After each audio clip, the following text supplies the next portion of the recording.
Well, welcome aboard, everybody, to this edition of the Freedom Link here on the Orion Talk Radio Network, this 26th of July, 2012. I'm Joe Joseph, along with my trusty co-host, Gwen Caldwell. And tonight we're going to be focusing on the police and what you do and what you say when you're confronted by the police. It's a very, very interesting thing because, of course, we all see what's going on as far as the militarization of the police, and it's been going on for a long time, and we see that that the behavior has changed over the years. So our guest tonight is going to do that. Now, he's going to go over exactly how you handle yourself with the police. Our guest is Dale Carson. He's an attorney and an author from Jacksonville, Florida. His book is Arrest Proof Yourself. An ex-cop reveals how easy it is for anyone to get arrested. And to give you a little background on Dale understands the criminal justice system from multiple perspectives as a trial lawyer, an FBI agent, a police officer, detective, SWAT team member, undercover operative, and private investigator. He also has worked with the U.S. Department of Justice in Jacksonville and has taught police officers and FBI agents. He teaches interrogation techniques, the psychology of sex crimes, and other courses through classes at the Police Academy and the Glen Federal Training Facility. His more than 3 decades of experience gives him an advantage and leverage for his clients, time and again, to beat unfair charges and achieve extraordinary outcome. Again, he's the author of Arrest Proof Yourself. You guys can check that out on Amazon.com, which is required reading for anyone who wants to avoid unnecessary interactions with the law. And I'm so happy to have you on the show, Dale. Welcome aboard. Well, thank you for having me, Joe. I'm grateful to be there. Okay, so let's kick this thing off. Now, you know as well as I do that the atmosphere, the environment has changed in this country, especially over the last, I would say 10 years or so. It's really, really kind of ramped up. This police state has really, really ramped up, and we're seeing the erosion of our rights, and it's a really sad state of affairs, if you ask me, because our rights can't be legislated away or taken away. We have to give them away. So when interacting with police, I can totally understand that what you say to them is very important. If you're stopped by a police officer, what's the first thing that you should do? Well, probably the most important thing in all of citizen police encounters is good manners. And notwithstanding the police officer's attitude toward you, you really can't deviate from using good manners. It's yes, sir, no, ma'am, whatever it takes, because the battle that's going on here is not the battle of winning on the street. We don't mind losing on the street. What we mind losing is our freedom. So if it makes the police officer feel more comfortable aggravating you and cursing you, that's okay. What's not okay is for you to be put in the back of the patrol car and arrested. So the first step in any social encounter in life is good manners. I never come off with an attitude, particularly toward law enforcement. You know, if they can't win the battle with you personally, they're going to call some friends who will help them win it, and you're going to be in deep trouble.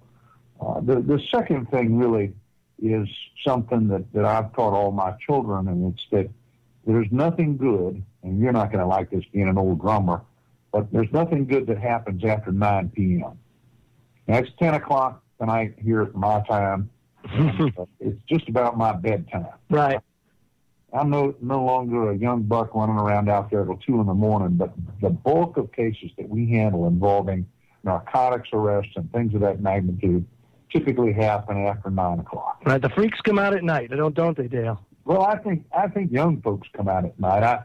There was a horrible killing years ago in Tallahassee. Ted Bundy was there, killed a bunch of people in a sorority house. And one of the funny things we did, and this has taught me a whole lot, is we set up some surveillance, and they were just road and street blocks and sidewalk blocks in Tallahassee. This is decades ago. And we took IDs from everybody that we encountered, and we ran those IDs. And the number was really phenomenal. Out of that small little town back those years ago, there were in excess of 340 convicted felons running around in Tallahassee after 11 o'clock, from 11 to 3 a.m. in the morning. And that makes perfect sense when you think about it. The reason convicted felons are out running around at that time of night is they don't work. If you're working on a shift work, you're home asleep, in bed, getting ready to go to work in the morning. It's only the people who cause trouble and typically, in my mind, are ne'er-do-wells who are out wandering around in the middle of the night. Now, that's not to say that on occasion, you find yourself out having a party or doing things. You certainly don't fall into that category. But that's just to demonstrate why police are always on their toes in the late evening, early morning hours in any American city. No, I mean, it does make sense. And I'm not saying it doesn't. My thing is like, for example, some people just have different body clocks, different things about them. Maybe they're creatures of the night. You just don't know. Well, that's right. And I'm not saying that what law enforcement does by accosting these people is appropriate. What I am saying is that for my client base, law enforcement are the sort of the leading edge of socialization in the United States. They're the leading edge. Right. And if you're doing something that brings you to the attention of law enforcement, you're really not doing what law enforcement consider proper people to be doing. And they're going to apply some enforcement action toward you in order to make you more compliant.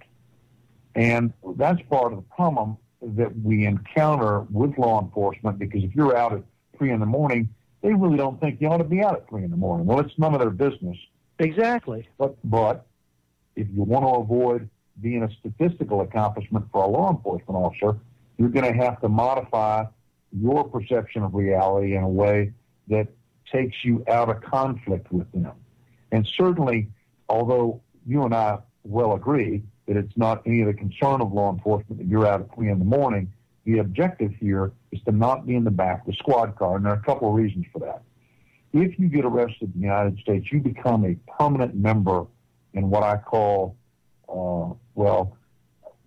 you become a permanent member in NCIC, okay? I call it the electronic plantation. Mm-hmm. Bottom line is you are part of a system that monitors your conduct for the rest of your life.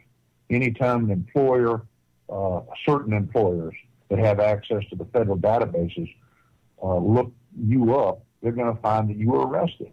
And if you're in competition with someone else for a job, certainly they're not going to hire you. They're going to hire the other fellow who has not been arrested.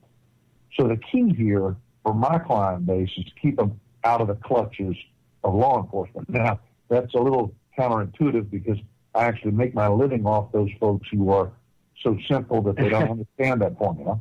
Oh, I can totally understand that. But one thing that bothers me, now, I understand the need to have law enforcement activity, especially at night, because it's like you say, the criminal element, they typically do their thing at night, and I understand that. But the Fourth Amendment is pretty clear as far as your right to travel freely and unhindered. And one of the things that really bother me, and we'll talk about this a little more when we come back from break, folks, is regardless of the time of day that you travel, you should still be able to travel freely and unhindered. So we'll talk about that with Dale Carson a little bit more. We'll be back in 3 minutes, folks. Don't go away. You're listening to the Freedom Link on the Orion Talk. The Down the Rabbit Hole with Popeye airs every Wednesday and Friday at 10 p.m. Eastern Daylight Time here on the Orion Talk Radio Network. So make some time in your busy schedule to tune in to Popeye's show. Very informative. That's Down the Rabbit Hole with Popeye. Again, every 10 p.m. Eastern Daylight Time, Wednesday and Friday on the Orion Talk Radio Network. Dale Carson is here. Of course, he's the author of the book, Arrest Proof Yourself. And, we're talking about traveling at night. And, of course, at night, that's when the real harassment and enforcement actions go. I like to call it harassment because, to me, it really is. When your rights, when you're just walking down the street, or you're driving in your car and you come up against a checkpoint, that to me is pretty invasive. And Dale, I came up against my sheriff one day because I'm driving down the road. Now, I live in a very rural area. And driving down the road, and there's a checkpoint, and they're checking licenses. And I said to him, now, what kind of probable cause and reasonable suspicion do you have to pull me over? You rock, Joe. I just want to know. I mean, seriously, what was I doing? Well, we're not. We're doing a license check. What? I was like, is this Germany? 1941, maybe 38. I don't know. But that's the problem is, why are they allowed to do this, Dale? Well, the rule about a traffic stop like that is that as long as they do it and they don't select cars that are targeted in a line that are waiting for the license inspection or the vehicle inspection, they can get away with it. But, I've seen down on the Texas border, they're at U.S. Border Patrol inside in the United States who stop and search every car that goes by. And so, this is something that we've become increasingly accustomed to. And we don't raise enough sand about it when it happens to cause law enforcement to back off. And individually, of course, you're outgunned and outnumbered. You've got to put together a group like the Freedom Link or other programs, groups of people who are willing to stand up for our rights and say, wait a minute now, you can't be doing this. And you've got to make such a ruckus about it that they're just disinclined to do it because of all the negative publicity. Dale, when they, here in South Dakota where I live, they regularly do what they call sobriety checkpoints. And it's the state troopers who are a private corporation who conduct these sobriety checkpoints. And I don't drink. And people go, oh, well, it makes our roads, it makes us safer. But to me, I am angry. I'm angry, and it's hard to be polite, like you're saying, when you know that you're at a checkpoint where they're absolutely violating the Constitution, and you have to sit there and yes, sir, yes, ma'am, and show your papers. And I think it's about programming the people to accept this type of environment more than trying to get people off the road. Because you never see people, you don't really see them arresting anybody. You don't, I think maybe, one or two people, in a 3-month period might get arrested. Guy's got an outstanding warrant, whatever, maybe doesn't have insurance. But, where is the constitutional authority for this? And how is it that a private corporation called the South Dakota State Troopers, what gives them the authority to violate that Constitution? Well, Gwen, let me mention something to you that I think is on all of our minds about these kinds of actions by law enforcement. The reason they're able to get away with it is Mothers Against Drunk Driving and the kids that were all killed that punched up in the legislatures a desire to, and it's a politically correct thing to do. Let's get all the drunks off the road.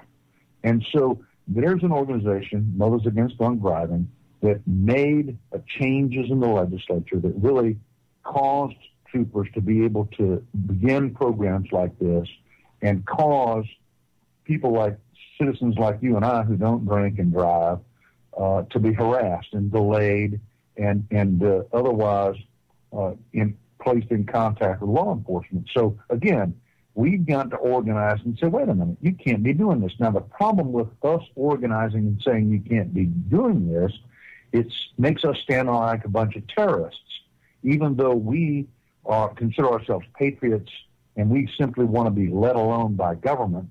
There's a great quote from a Supreme Court justice by the name of Brandeis, who says that our most important freedom is our most important right is the right to be let alone by government. And that was in 1928. I mean, he could see it coming back then, and certainly it's here today, because our lives are controlled significantly by government because there's just too damn much government. It's everywhere. One of the interesting things, that if you'll ever look at it, the Central Federal Registry outlines all the laws and rules promulgated by government that are independent of the legislature. In other words, the legislature permits a certain government organization to write rules and regulations. Well, that CFR is now so populated with potential law violations that everybody's lost track of how many law violations there actually are. It's just government run amok. And when we talk about the danger of people driving while they're intoxicated on the roadway, again, after 9 o'clock, if you're in your house, you're not likely to ever encounter that, because people typically are drinking, they're out late. That's when those kinds of things occur. And the more important thing for us as Americans is that there's a certain risk attendant with living. There's just a certain risk.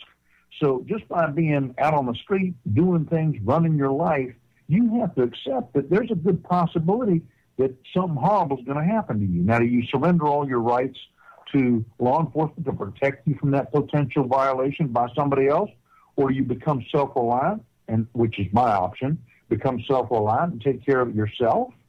I mean, how do we address that? There's just a certain risk attendant to living. You saw that in Aurora, Colorado, where this happened. There are people going to a movie theater, and it's invaded by a guy with a gun. He shoots a bunch of people, but, and that's horrible. Right. To suggest otherwise, but you know what? There's just a certain risk with life. No, there is. You're absolutely right, Dale. And I mean, just think about this. If people were exercising their Second Amendment right, that guy probably wouldn't have hurt as many people as he did, because he would have somebody would have took him out. But because they were all unarmed little sheep, that's what happens, and you end up becoming a victim.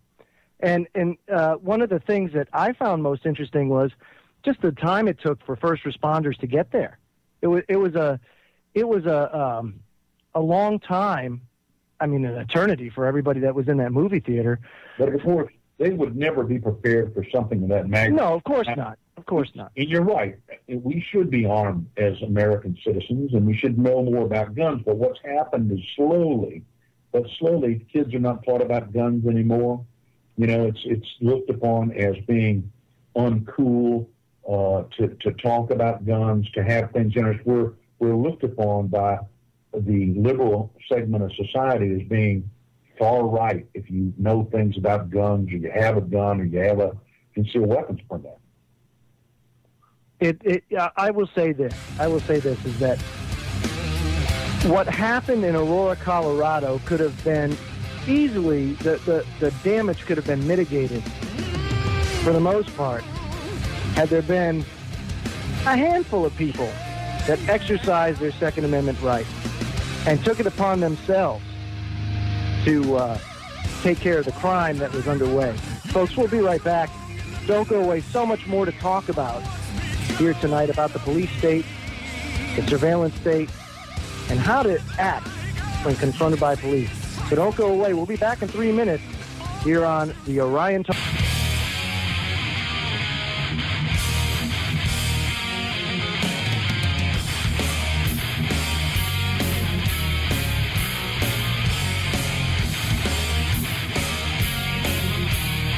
Welcome back, folks. Don't forget, the email address is thefreedomlink@centurylink.net. That's thefreedomlink@centurylink.net. Joseph and Gwen Caldwell, along with our special guest, Mr. Dale Carson, author of the book Arrest Proof Yourself. And, Dale, here's another question for you, because we're seeing a movement now underway in America, and the movement goes to embrace common law, whereas no victim, no crime. So how do we, first of all, in your opinion, how did we ever get so screwed up that we have this police state or surveillance state here? And is it possible to go back to that simple premise of no victim, no crime, of people taking personal responsibility for their own actions? Well, I think it goes back to the woman who lived next door to you when you were a child, and you were out on your motorcycle riding around making a lot of racket, and she called the police. And common sense told you and everybody around that you shouldn't have been out riding that motorcycle at 11 o'clock at night with no muffler on it. Right. But they codified a lot of that stuff. And when they codified it, they took common sense out of the world. So the officers no longer use common sense. They use basically a statute book to look up what the violation is, a city ordinance book, a DMV, a traffic book, to just find the violation. I can remember being in Miami, and we were really familiar with the Department of Motor Vehicles rules and regulations, because every car you stopped, you had an opportunity to interact with the occupants inside that vehicle. And here's how it typically went. You'd walk up to the side of the car and you'd say, can I see your driver's license and your insurance card, please? And the driver would tender those items to you. And then you'd look at them and you'd say, now, you're not carrying any guns and narcotics in your car, are you? And the civilian doesn't know how to answer to that. Do you know how to answer to that, Joe? What I would say is nothing. Why would I answer that question? That to me kind of sounds like a little bit like entrapment, What are you trying to get at? Well, I mean, the answer is no. Right, yeah. Sure. But then the follow-up question is what no one's ever prepared for. And here's the follow-up question. You don't mind if I search, do you? Yeah? Get a warrant, jerk. Yeah, well, and that's not what you say. Right? Well, I know. That's not what you say, because that'll land you in jail, to be sure. So, but when I'd search those cars, you'd always find reefer in the ashtray, and that was a felony violation back in the 70s. So everybody went to jail. So it was a great way to make about 4 or 5 felony arrests just in an instant. Gwen, that's how they get you, though. It's funny. I see all these crime shows, and it absolutely floors me that these people that go into these interrogation rooms are just singing like canaries. And all I'm saying, yeah. I'm looking at the television screen saying, "Shut up! Shut You have up!" to remain silent. I know. Well, and I want to ask you, when you're pulled over and you're asked for your driver's license and your insurance information, if you give that to the officer, is that not consenting to contract with them, irregardless of what you've done or you haven't done? Well, the way it all seems to have worked out is that you do not have a right to drive. You don't have a right to drive. So what has to happen is the state, in its munificence, determines that you are eligible for a license, and they in fact license you. But that is just a license, and they have a right based on that logic, that bent logic, to make sure you've got your license and you're doing what you're supposed to be doing. But the fact of the matter is that in Europe and other countries where there's a lot of mass transportation, civilians don't get searched nearly as often as they do here in the United States, and it comes from car stops. I mean, the car stops are the number one way to find and put people in jail for the officer on the street, because very few people can drive down the road and not make at least one traffic violation, particularly if there's a squad car in the rearview mirror. I mean, I still get, my heart beats faster when I get a squad car in the back of the rearview mirror of my truck. I see them there and I go, oh, hell, what now? Ain't that the truth? Right, so we all feel that way. Because they're so Andy and Barney anymore, You like to deal with these guys. Well, I think that we have to learn, and I've given you a couple of clues here, how to deal with them and let them go about their business and let them realize that there are other easier pickings. For example, when the officer asks to search your car, you'd say, "Officer, I haven't done anything wrong. I've cooperated fully. I'd like to go now. I have someplace I need to be." Now, here's the other key. You never want to lie to law enforcement. So you don't tell him, I'm going to the hospital because I'm having a heart attack. The officer can follow you to the hospital. You're not having a heart attack. You've lied to a police officer, so you've compounded the problem. But clearly, if you're driving someplace, you're going somewhere. Right. And so you just need to tell the officer politely, I'm going to have lunch with my mother. She's expecting me. She's elderly, and I need to be there. If there's nothing more, I'd like to go, officer. And then if he gives you a ticket, you take that ticket, and you shut your mouth, and you go on about your business, and you've won. I mean, you won't see that as a victory, getting a ticket, but if you're not in the back of a squad car headed downtown under arrest for having a Quaalude that somebody left under the rear seat when your kid was taking somebody to school, you won. You've absolutely won. And I'll tell you another worst thing that I've experienced recently, really. Mm-hmm.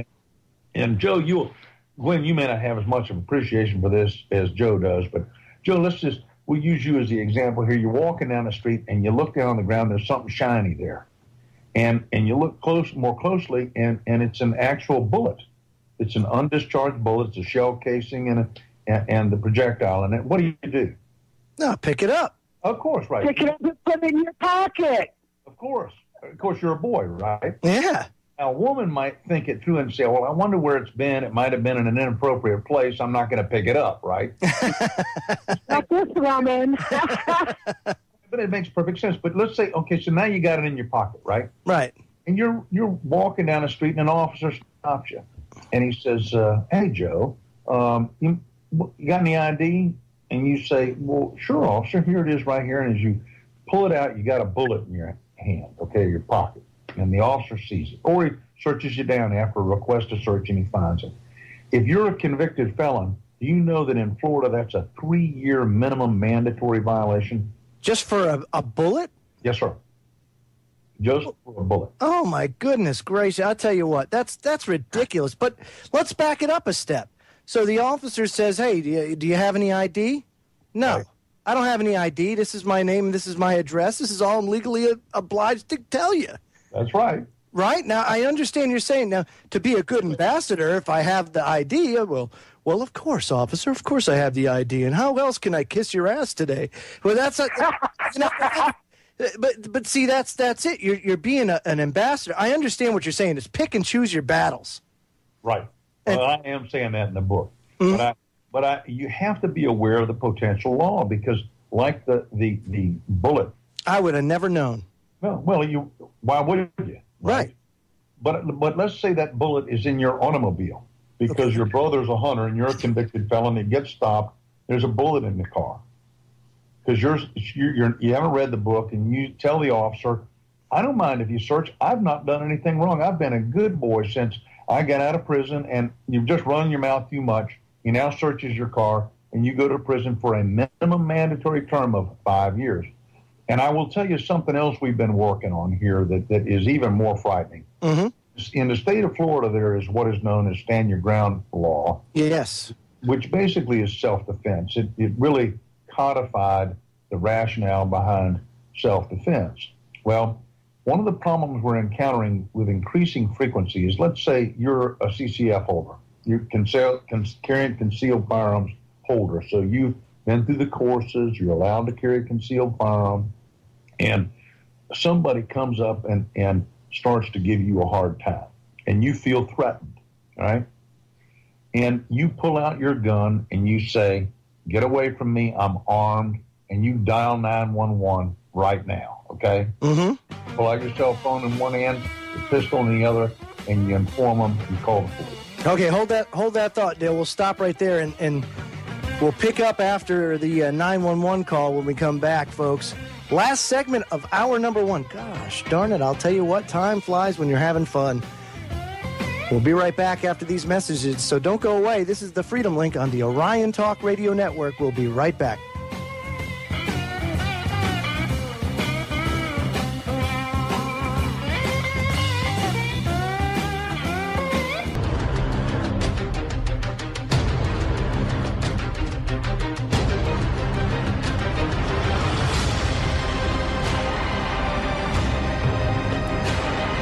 If you ever wondered how to conduct yourself at a traffic stop when confronted by police on the street, You've come to the right place.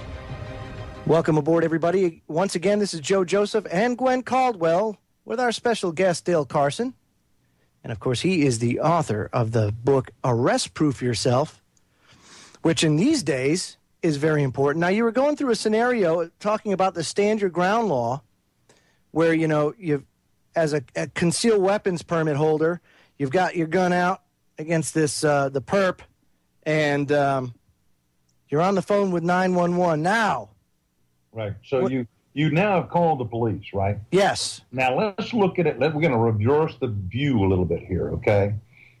The perp is now us, okay? We're walking our dog, and we encounter this guy who's walking in our neighborhood. We don't know who he is, so we start to approach him, right? And we're physically bigger than this guy, and this guy pulls a gun on us, okay? Okay. Now, from that perspective, what has the guy done? Well, it was an improper escalation of force, if you ask me. Well, but it's an aggravated assault, right? Yeah. All right. In the state of Florida, an aggravated assault with the use of a weapon, minimum mandatory 10 years, okay? Wow. So there's the internal conflict between these two problems. So depending upon whose side the police land on, right, if they land on the side of the guy who's being accosted by the perp, we win, right? Yeah, right. We can pull the gun out. But if they land on the side of the person who's walking the dog and is just encountering someone who's strange in the neighborhood and they get a gun pulled on them, then they're encountering an aggravated assault. And in the state of Florida, if, for example, you fire a warning shot into the ground, okay, and the police take the side of the guy walking the dog that you're considering as the perp, right? But if they take the other side, that is a minimum mandatory of 20 years. Oh, wow. So what has happened, and this is something I really wish your readers and listeners would really hook on to, is they are increasingly making it difficult for an individual citizen to be self-reliant and to take care of themselves. And what I perceive they want to have happen is for everybody to have to call the police to moderate any kind of dispute anywhere. So they're putting themselves into the position of being fully in charge of our lives and controlling every aspect of our existence. And that's exactly what our founding fathers did not want. Absolutely. Gwen, what say you on this? Well, I think that the laws in South Dakota, the gun laws are very liberal. Nothing like Florida. But you know, we have, you know, you can open carry here in your vehicle, but you can't have your magazine in your gun. It has to be locked in your glove box or in your trunk. You know, things like that. I mean, there are rules. You don't have, you know, basic free reign, but if you're open carrying on your person, you can have your magazine on you, just not in your firearm. But the thing I think that I find most alarming is the escalation in the amount of force that is used in law enforcement against the citizens. I've heard time and time again about them going in and kicking in Grandma and Grandpa Jones's door because they had a warrant, and they're not even at the right house. You know, what the hell? Why does it take a SWAT team to execute a warrant these days? You know, back in the day, you know, the sheriff and maybe a couple deputies would knock on the door, and, you know, now they bring a whole damn SWAT team. What is up with that? You know, why are they tasing people to death? I mean, what is going on with that? Gwen, you really hit on the end game here, and it's the use of technology. I mean, the boys have all the toys now, and they got to use them. And I've often wondered, you know, if I was a cop in the street in Miami back in the 70s, I had a handgun, and the rounds in that handgun were actually loaded by trustees at the jail. And I had a nightstick and a flashlight, and I had some mace somewhere, which, by the way, never worked on rabid dogs, I can promise you. So those are the three pieces of equipment that I had. And I had a handy talkie. and I've hit more people with a handy-talkie than I have with a nightstick because you always had it in your hand. Mm-hmm. But I will tell you that I didn't have to go through, all right, now, does this require the use of a nightstick or physical control? That's what I had to deal with. Now officers deal with, well, wait a minute, I don't even have to touch somebody. I don't have to execute any physical control over them. I can just back off, shoot them with a 9mm. I can tase them with a taser. You know, there are any number of things available to them today that we simply didn't have then. And I think that's more common sense. When you have to control somebody with your words or with a nightstick, at the extreme edge, a nightstick really, and that's just short of shooting someone, it's just entirely different now, today. And I think we've backed away from common sense, which tells me, that the best way to deal with people is to deal with them with your voice, the command voice that police officers have in instructing people what to do. And then if that doesn't work, then you can use other mechanisms to control them. But one of them is to physically put a hand on them. And if they resist you, you put them in an arm bar, you put them in a neck lock, and you take them down. But people don't want to do that anymore. Some of that comes from people's concern over AIDS. I know we had circumstances where when AIDS first came out and it was known, officers didn't want to touch anybody because they were concerned that they would encounter and have AIDS, and it was a death sentence at the time when it first became public. And so some of those have changed the attitude of law enforcement to the population that it deals with. It's much more remote. We also see this remoteness not only in a taser, we see it in the drones now that are being used. And, that's just the most frightening development that I've ever seen is the use of drones, not only on foreign soils, but certainly in this country. Oh, it is. It's absolutely just the most wretched idea I think I've come across in a long time. But I think a lot of this also has to do with, like you said, the technological advancements, the militarization of the police force. The training has evolved to the point where they're trained just like active duty soldiers. And the problem that I have is simply this. They go into a situation with the assumption that the person behind the door, the person that they confront, is bad. When you're a public servant out to do a public service, and these are the people that pay the taxes, that employ you, and you're harassing them, as basically what I'm getting at. Now, not every cop is bad, but what I'm seeing now is more of a dehumanization aspect to the police that we've seen, that in an alienation, it's pitting the police versus the people. That's the mentality. And it's just becoming an increasing problem. What say you on that? Well, I think it's just a loss of common sense. And again, they've codified everything. And the most notable example I can give you is this. A lot of us were what were known as field training officers, FTOs. And I have noticed in the last 15 or 20 years that the real good cops don't want to be field training officers anymore.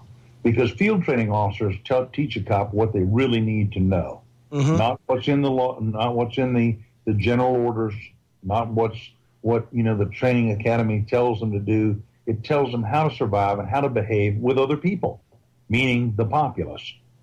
Now, if a training officer trains one of these young new recruits in the true way to be a good cop, all right, they will get written up by this new recruit, and all of a sudden their job's at risk.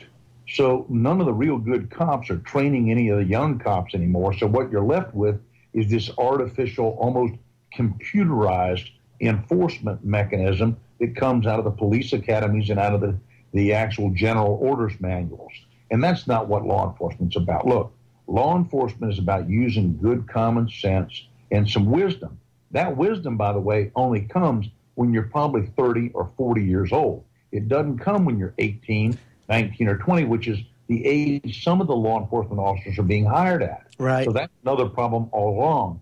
But, of course, Joe, there's always been a connection between the military and law enforcement. Mm-hmm. boys love their toys. So any new device, any radical new thing, some gun that shoots a beanbag, I mean, what fun to shoot at a bunch of people with the beanbags, You're not killing anybody, and to watch someone get whacked with one of those would probably be a lot of fun. But they're just not using common sense. If you want to have the population admire you and respect you, you don't shoot them with beanbags or handguns or tasers. Yeah, you're absolutely right. And with that, folks, hour number 1 is done. Hour number 2 is on the way. Dale, would you stick around for a little while in the second hour so we could talk about some drones? Let me ask my wife if I can do that. Yeah, I think I probably can do that. Oh, fantastic.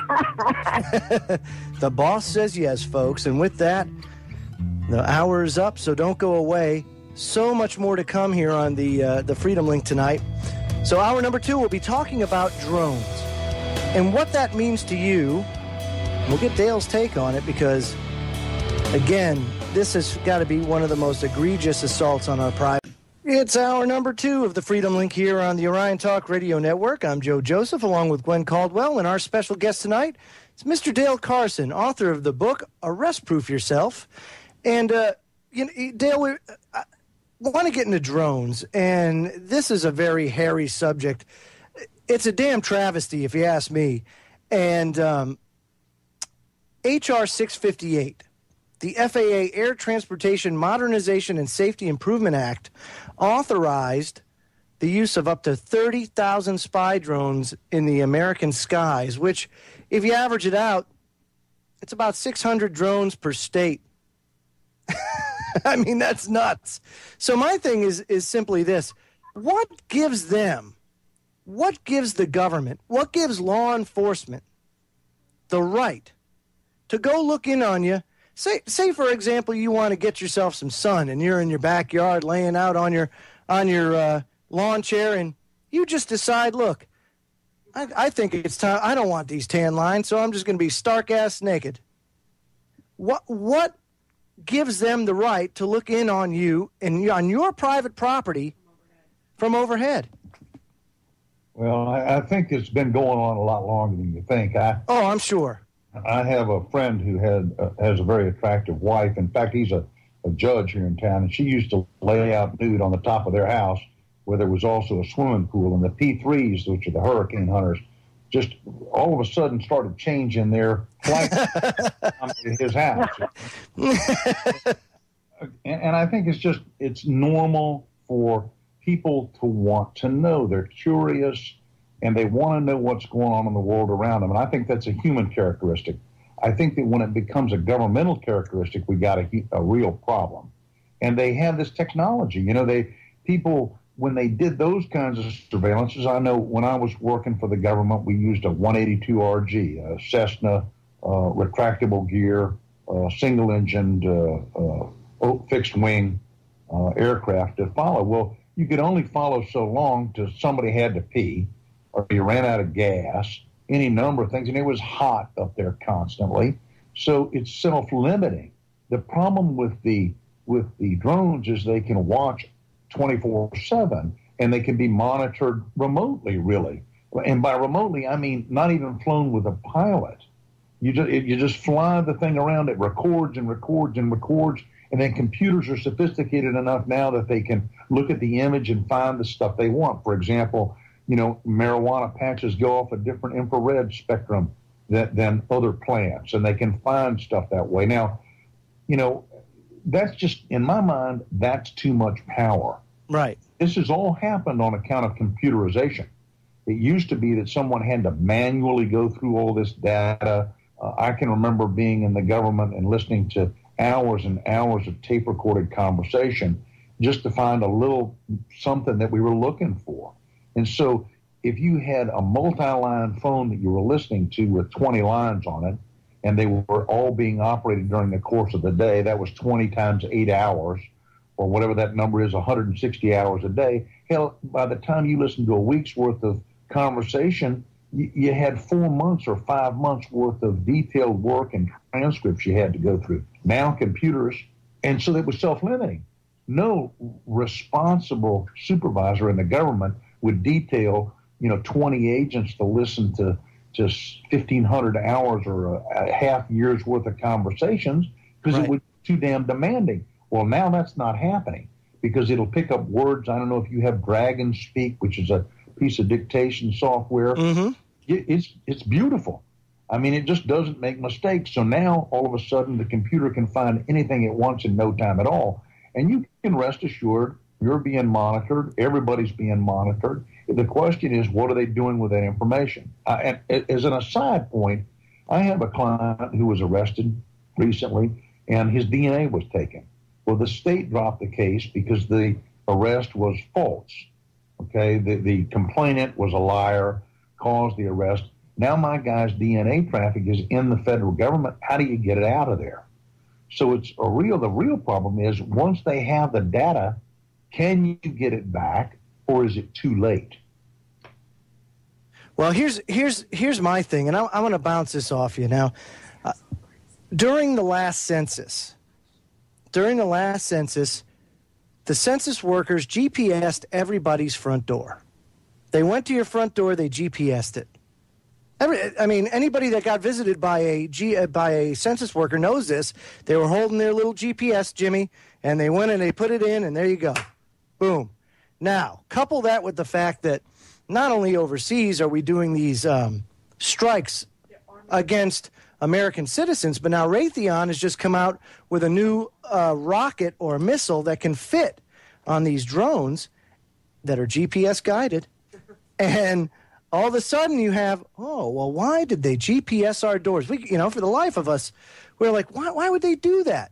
And now all of a sudden, 30,000 drones in the sky, GPS your front door, and now you may be somebody who likes liberty, that likes freedom, that likes to stand up for your rights, and you may be a threat. I think you may have really hit on something here, Joe, but I want to come at it from an angle. We all enjoy Google. And I was looking for another lawyer. I knew where his office was today. I couldn't for the life of me remember his name. So I went to Google. I got on the map system. I went down, and then I went to the Street View, and I could read the name of the law firm on the Street View. I love that. That's great. It's a great tool, Dale, but, it's like the old saying goes, the road to hell is paved by good intentions. Well, that's the whole point. Mm-hmm. We use the stuff that we hate. And what we've got to do is we've got to stop doing that.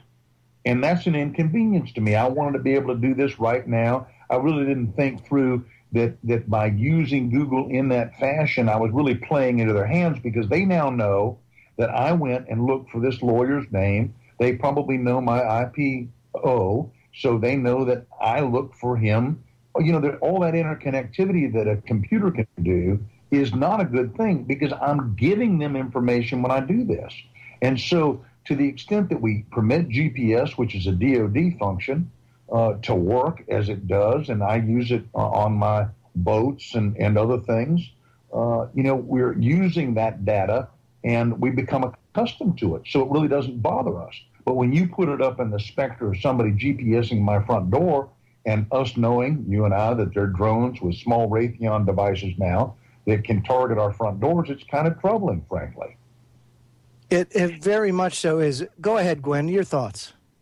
Oh, well, I just wanted to ask Dale, if you go into a court in front of a judge and it's a victimless crime, how do you get the court to honor you as a common law person? And because now it's the state versus the state is they're the plaintiff and you're the defendant. How do you get around? How do you get around them using the state as the witness to the crime that you may or may not have committed? Do you understand my question? Well, I understand it very well. I got my first red light ticket about a month or two ago, and that's another example of the very thing you're talking about. Right. How do you face your accuser?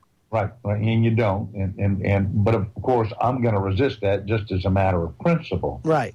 And the way the system works is that when I don't pay that $158 ticket, which, by the way, it's really fascinating because the computer that takes the photograph is videotaping all the time. So when I also sped through the intersection at 41 miles an hour, all of this is being captured on live camera, right? Now, fortunately, my windows are blacked out, but get back to Gwen's question, the court system doesn't well tolerate neophytes or citizens coming in and representing themselves in connection with anything. Right, hold that thought. We'll talk about that when we come back from break, folks. Don't go away. You're listening to the Freedom Link on the Orion Talk Radio Network. We'll be back in 3. Welcome back, folks.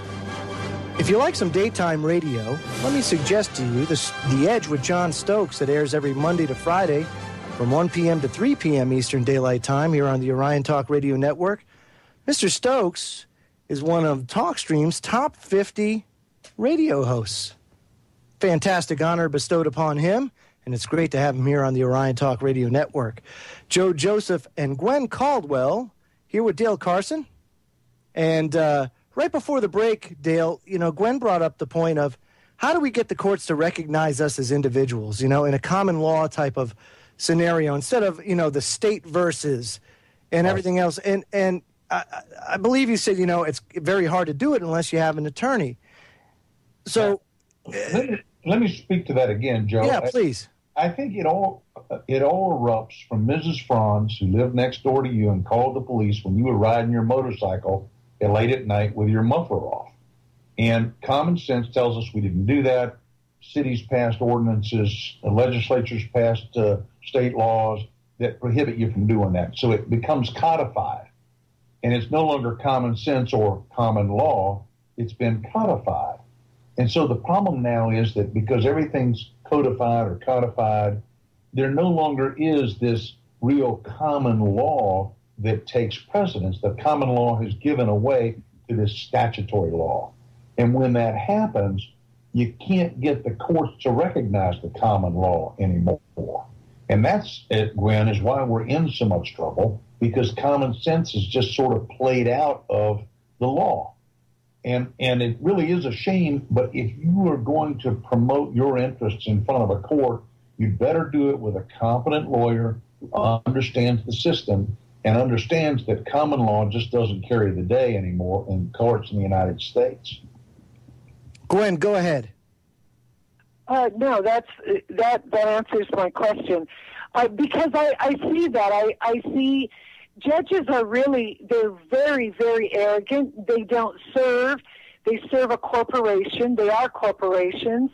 And they don't care about individual freedom and liberty. They don't care about justice.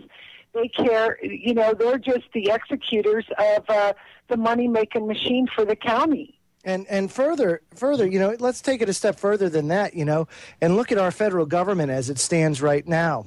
You have the top police officer, Dale, the top cop of the United States.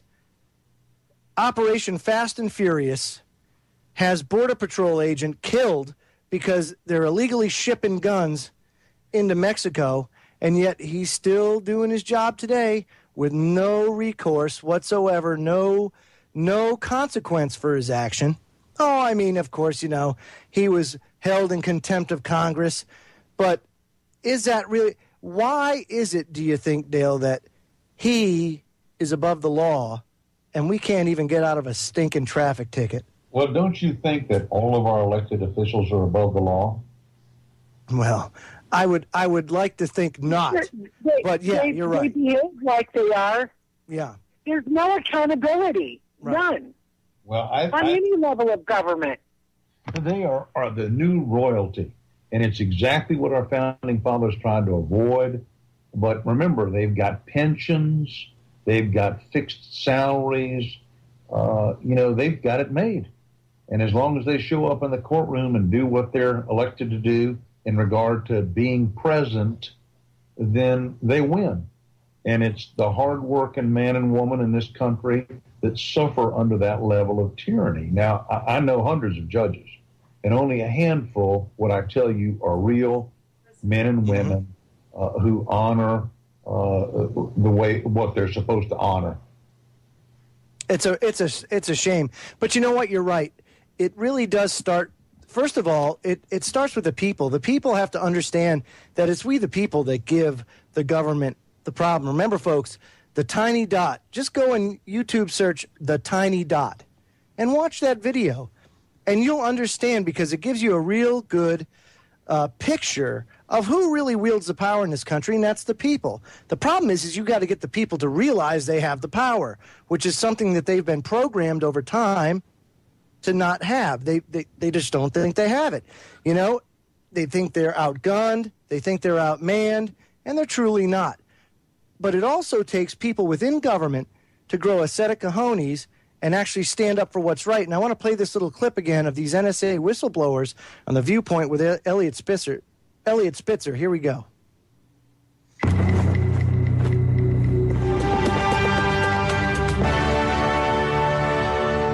What is the magnitude that we're talking about here? Who has been the subject of this unconstitutional surveillance, and how vast do you think it is? Thomas, why don't you give us the answer to that? Well, essentially the entire country. I mean, this was key decisions were made shortly after 9/11, which began to rapidly turn the United States of America into the equivalent of a foreign nation for dragnet blanket electronic surveillance. And what you're saying is that enormous amounts of email traffic, cell telephone conversations were just being absorbed, recorded, listened to, and then searched. Kirk, I mean, is this something that people, other than the three of you at the NSA, were aware of and were approving of? I would say there are other people besides us who had thought about it, contemplated it. But, Elliot, it's hard to believe that your government's going to actually do it. And that was the shocker. And yet you are convinced that there is, one of you said, I forget which one of you, I apologize, that there is a dossier on almost every American citizen, that the NSA is aggregating this vast amount of data. Makes Google seem like a joke in terms of what the NSA has accumulated. William, is that what's going on down there? Yes, at least that's from what I can see, that's what they're doing. They're assembling, like they're building Bluffdale, because that storage there is going to be the overflow that's coming up next year. They'll start collecting the data there. But that facility alone can probably hold somewhere close to 100 years worth of the communications of the world. So, I mean, that center alone once you accumulate that kind of data, they're accumulating against everybody. So that then is data that's resident in programs that can pull it together in timelines and things like that and let them see into your life, to see what you're doing in your life. And what you're saying is that essentially through satellites, because this is all electronic, they can listen to it, they can record it, and then run a series of algorithms through all this data and figure out who's talking to whom and what exactly is going on in each one of our private lives, and that they are doing this without regard to the Fourth Amendment's obligation to establish probable cause, even here with domestic conversations. Bill, is that what you're saying to us? Yes, and what they're trying to do now with the White House Big Data Initiative is to build automatic algorithms to go in there and figure this out without having people determine who they're going to target in the base. So these things will go through the entire base looking at everybody, periodically cycling through, so everybody will be a part of this. Now, the three of you were at the NSA. I mean, there are people there who are brilliant. We've all known that for a long time. Some of the smartest math wizards go there to sort of generate these algorithms. What you're saying is that they're proposing that this be done, and in fact have been doing this without regard to the Fourth Amendment. Did anybody there stop and say, wait a minute, before we start aggregating this data, we've got to go to a court and get court authorization, otherwise we're just violating the Constitution? How do those issues arise? You know, Kirk, didn't anybody stand up and say stop? Unfortunately, no, Elliot. We could guess about why, but I do know this.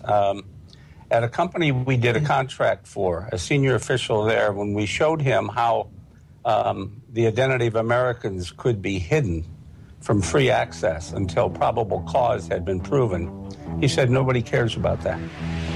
Now, this is a man in a position to rub shoulders with those in the government, been around a long time. New people. Folks, when we come back, I'm going to get Dale's thoughts on that clip, because I'm telling you, it's people like that that are going to catch lightning in a bottle and save the day. And these men are heroes. So we'll come back after 3 minutes and the news. So don't go away. This is the Freedom Link on the Orion Talk Radio Network. We'll be right back.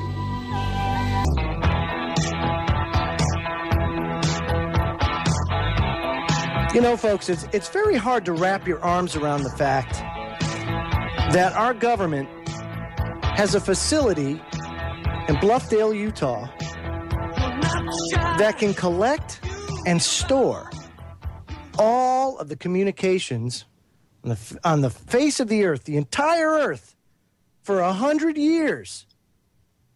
It's staggering. Staggering. What's your thoughts on that, Dale? Well, I feel like you do. It's clearly an invasion of privacy. You got to consider the guys who came forth patriots, although on the other side of the equation, they're looked on as people who are treason. So, you know, it are just traitors and into treason because they've revealed this. But we've been in a state of national emergency now for many decades, as you pointed out. I thought back to 911, and it permits the government to protect itself from invasion of foreign and now stateside terrorists. And of course, with these new tools, they move forward so quickly that there's not sufficient time available to restrict their usage effectively. And I just want to point out to you, and I mentioned this at the earlier hour, there's a judge, Supreme Court Justice named Brandeis, who said in a 1928 decision called Olmstead that sooner or later the government will be able to search our drawers and our file cabinets, and we might not even know about it.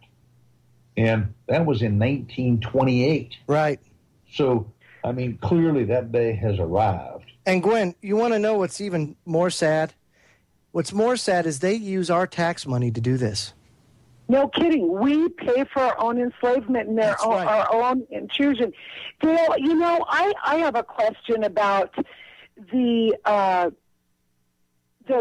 guess the role of the military, the role of the FBI, the role of the CIA. I mean, do these people, do they not see that their families, that they're also not victims of this intrusion into our private lives and the overstepping of the constitutional authority of this quasi-government called the United States? I think I have the answer to that question, Gwen. Let me say first that it's only 49% of us Americans who pay taxes, okay? So the bulk of people that are subject to this aren't paying taxes that support any of this.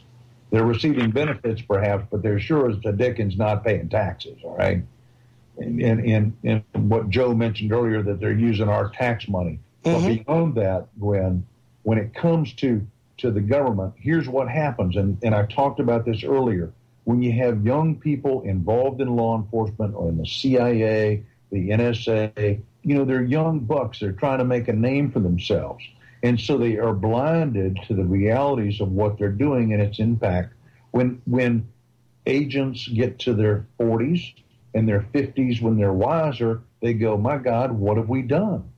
So I think those good Americans are still there. It's just that they've been overwhelmed by these young new folks coming on who are computer literate, who know and have an ability to use computers and work in a way that most of us now older folks don't have. They understand it more clearly, and they're more facile with it.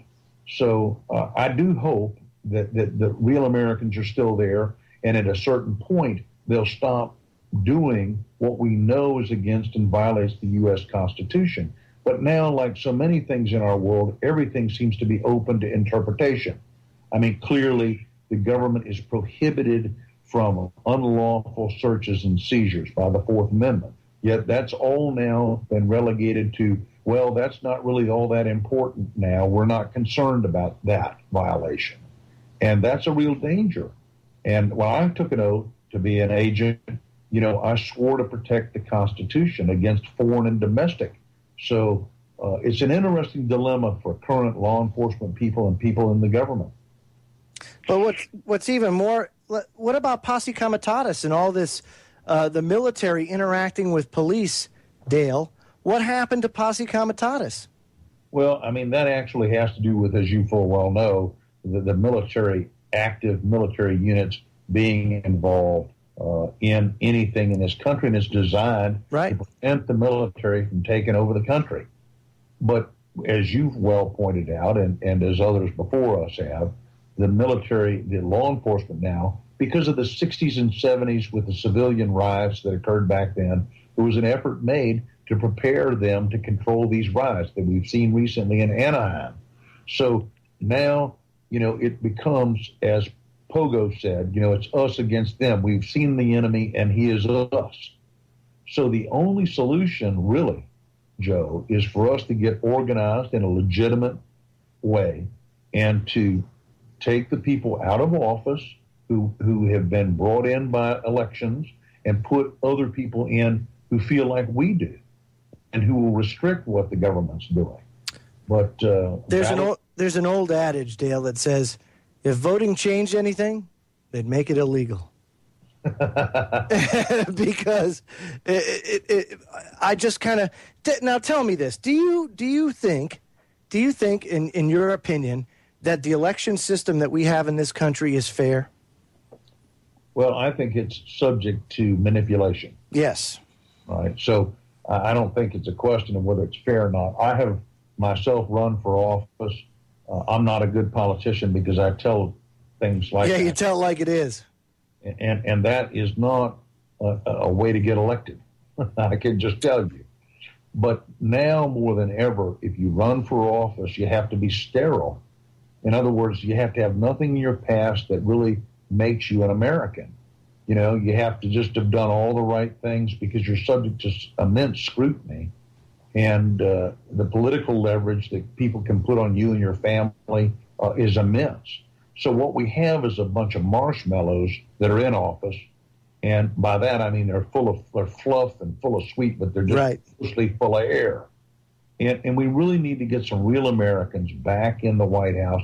We need to get them back in Congress, and ultimately that is the American way, and that's how the solution's going to come. So we've got to get better organized, and the Freedom Link is part of that effort by letting people know, by educating the public. That's what our effort has to be.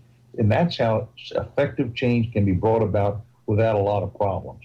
And by problems, I mean specifically destruction. Right. Go ahead, Gwen. Dale, I have two questions. One being, what is the most common mistake that you see people doing that draws them to the attention of law enforcement, number one? And then the second thing I want to ask is about in 1933, there was Trading with the Enemies Act passed. Do you believe that we are still, as Americans, being treated as though we are the enemy of the state being the corporation of the United States? Let me take those in reverse order. A corporation, the whole purpose of a corporation is that it is a livened being. And the purpose of a corporation is to insulate the shareholders and the people that are in the corporation from personal liability. That's the whole point. But it is a livened being, and every livened being that I've ever known has a desire to stay alive. And so any effort to destroy the corporation is going to resist that. The corporation is going to do whatever it can to resist that. And that's what we're seeing in part with our government today. And insofar as you ask me, well, what do people do that really attract the attention of law enforcement? You've asked me to tell you what a police officer's favorite dream is in Miami in the late 70s in Liberty and Carroll City. And it is a car driving down the road, painted multicolors with the windows slightly opened and reefer emanating from inside that car and a loud boom box. And so the point is that when police officers see something that's unusual and stands out, their attention is drawn to it. And when an officer's curiosity takes over, you're at risk. because what you want to do is just blend in and not be part of the problem. So to the extent that you're different or that you're expressing your individuality and it conflicts with the law enforcement's view of reality, you're opening yourself to potential arrest and the problems that flow from that, which are many and varied. This is some fantastic knowledge, folks, and we're coming up against the last segment of the broadcast, so hang in with us, and we'll be right back after these messages. Again, you're listening to the Freedom Link of the Orion Talk Radio Network.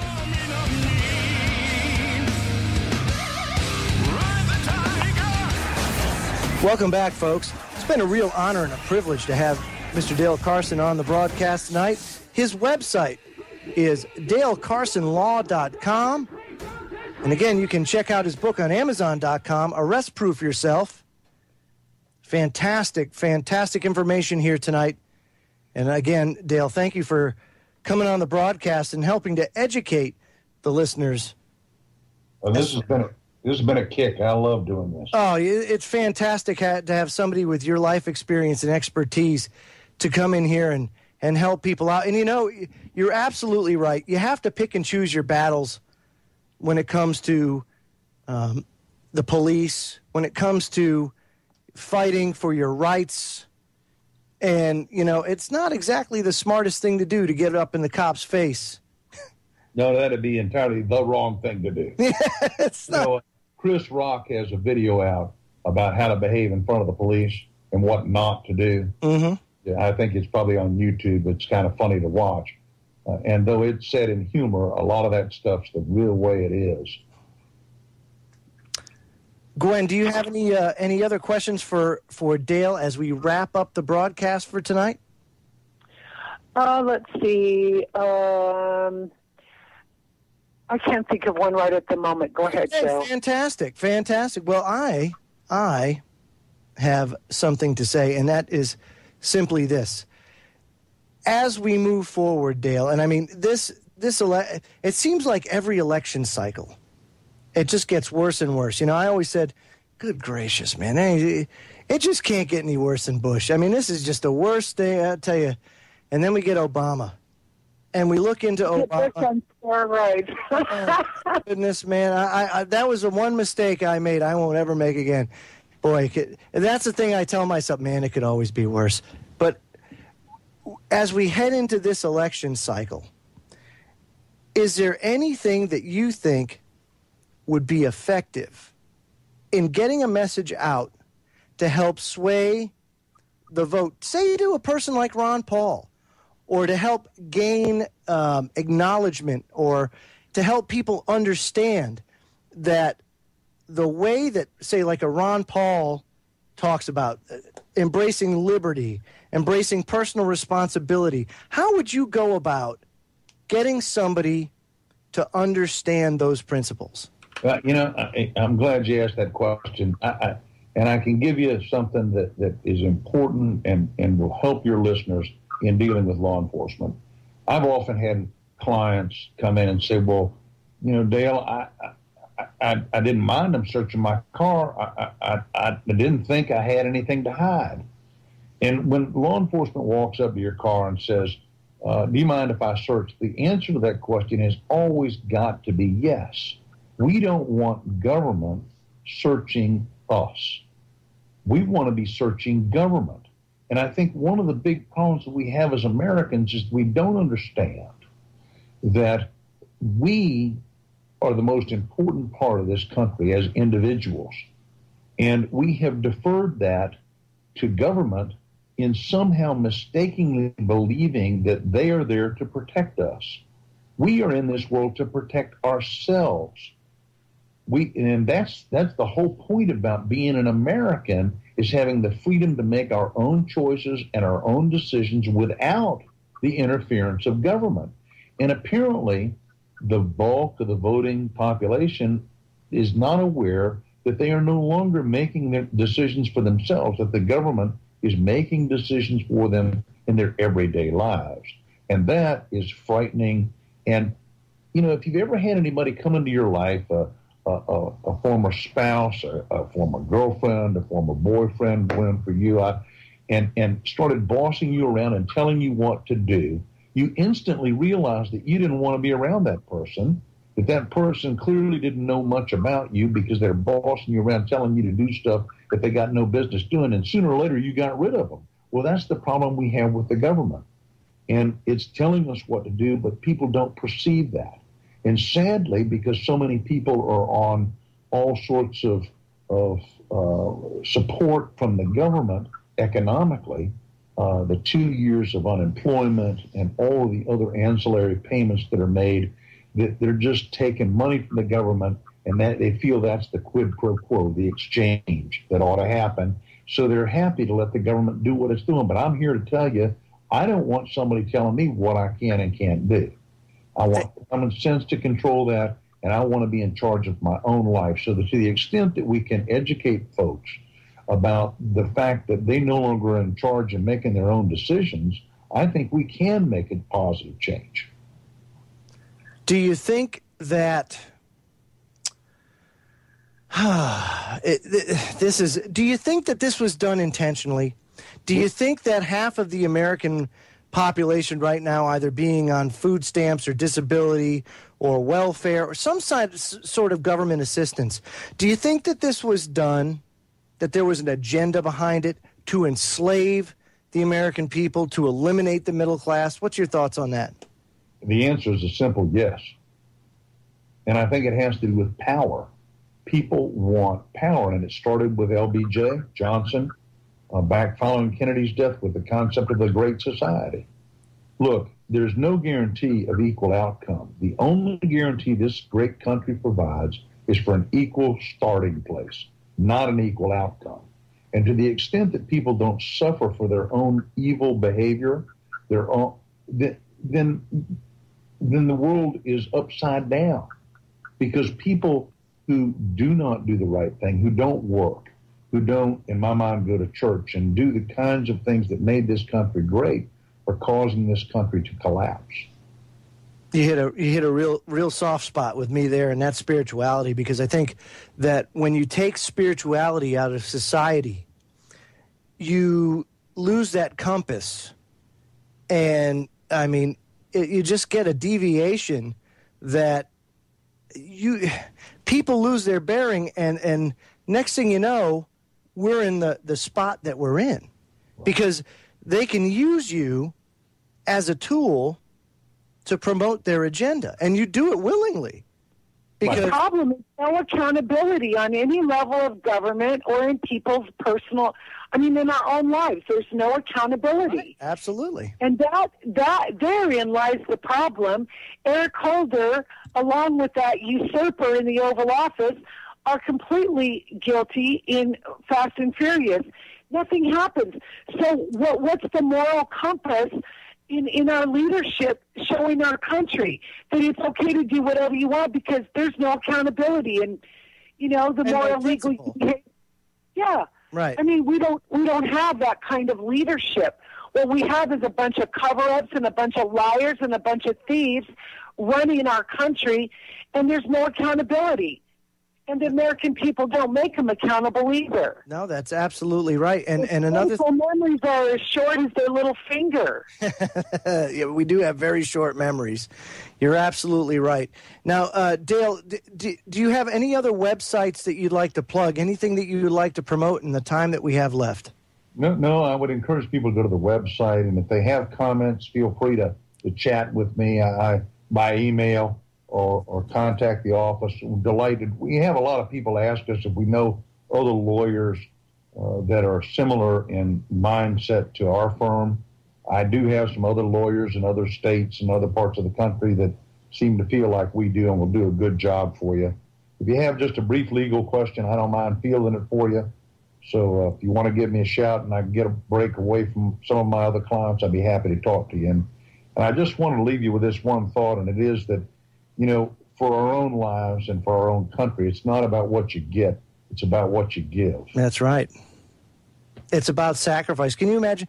The founding fathers sacrificed. They put everything on the line in order to get this country. And this country, this was the first time in human history where each person was a sovereign unto themselves. That's it. Each of us were a sovereign. We weren't a serf to anybody or a subject to a king. We were sovereigns, each and every one of us. And the founding fathers put it all on the line. James Monroe died a pauper. He died horribly in debt. Well, we're all headed that way. Yeah, well, but for the wrong reasons. For the wrong reasons. Dale, thank you so much for coming on the broadcast tonight. I mean, this is just a fantastic couple of hours to talk about this. And I'll tell you, I'd love to have you on again in the future because I just feel like there's so much more to talk about, especially when it comes to the police state, how it's evolved, and how you can protect yourself against. You do that, Joe. Shout. Oh, fantastic. Well, thank you so much for your time. And thank you, Bill. You go ahead and get some sleep now. Gwen, it's nice to meet you. And thank all of you all who are listening to this program for educating yourselves, and hopefully you can carry this message out where it needs to go to the rest of the population. Thank you so much, Dale. Now, folks, the next broadcast of the Freedom Link, of course, is Conspiracy Chronicles, and that is on Sunday from 7 p.m. to 9 p.m. Eastern Daylight Time here on the Orion Talk Radio Network. And I also want to point out that Orion Talk Radio is going through a facelift. That's right. You're going to see a lot of things change here over the next couple of months as we go and we change everything about Orion. And I hope that you guys find it all for the better. But we're going to be changing the look. We're going to be changing some of the services that we offer and make it a great experience, a great listening experience for each and every one of you. And if you have any suggestions, you can always email me. That's thefreedomlink@centurylink.net. That's thefreedomlink@centurylink.net. So until Sunday evening, folks, take care and God bless. Night.